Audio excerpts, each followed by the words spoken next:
life-threatening diseases like cancer and heart disorders, smoking was turned into a synonym of death in 1964.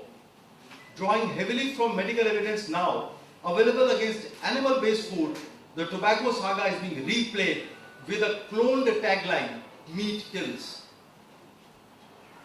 A simile with passive smoking was most strikingly exhibited in the film.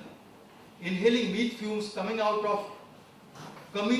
while barbecuing meat or while frying meat could prove to be extremely harmful to the health of cooks.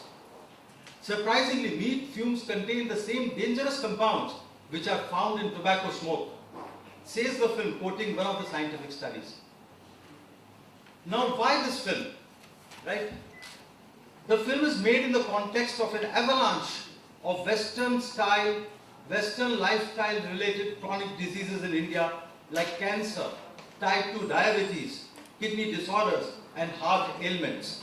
The burden on health related services is huge, both in terms of crumbling hospital infrastructure and paucity of funds needed to address the enormous magnitude of health issues in India. Even when the global burden of disease study finds diets to be the number one cause of death and disability in the world, we find very little emphasis on healthy eating.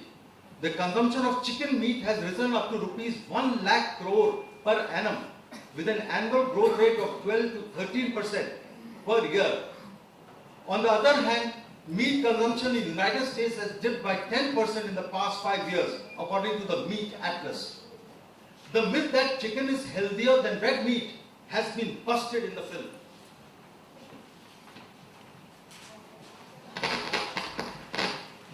Medical scientists now believe that animal-based foods considerably damage human health, whereas low-fat, whole foods, plant-based diets prevent, and in some cases even reverse, some of the prevalent acute disorders. Implementation of this idea by massive dissemination of information on good health foods could save lakhs of crores spent on health-related issues every year by central and state governments. We keep on talking about GDP all the time, percentage of GDP. But if we just intervene with the help of diets, we'll be able to save billions of dollars every year. But I don't know why we don't do that. I have reduced my weight. I was a vegetarian always, but I turned into zero fat, whole foods, plant-based diet. And I have lost 24 kgs in 13 months without any additional exercise. My cholesterol, total cholesterol, has dipped to 110. And my triglycerides have come down. I was told that आपको genetic है triglycerides, because इतना ज़्यादा है आपको triglycerides, so it must be because of genetic reasons. Now my triglyceride is normal, below normal. It used to be very high category. So I have seen this happening. Now I used to have high blood pressure. Now I have reversed my high blood pressure in 1 year.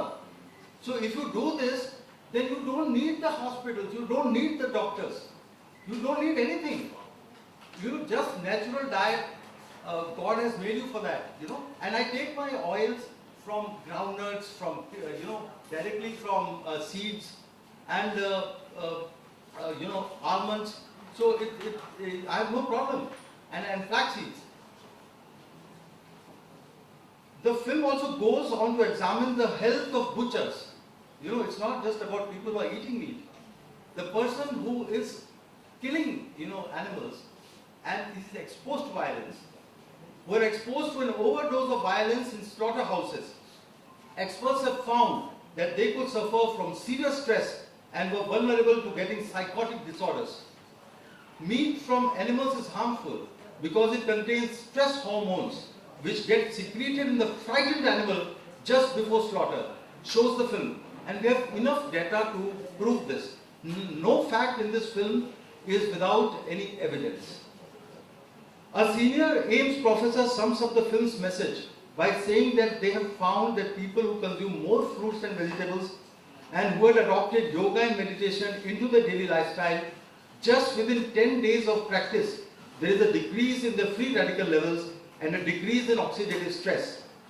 That is, even in such a short-term yoga, meditation-based practice, they have profound implications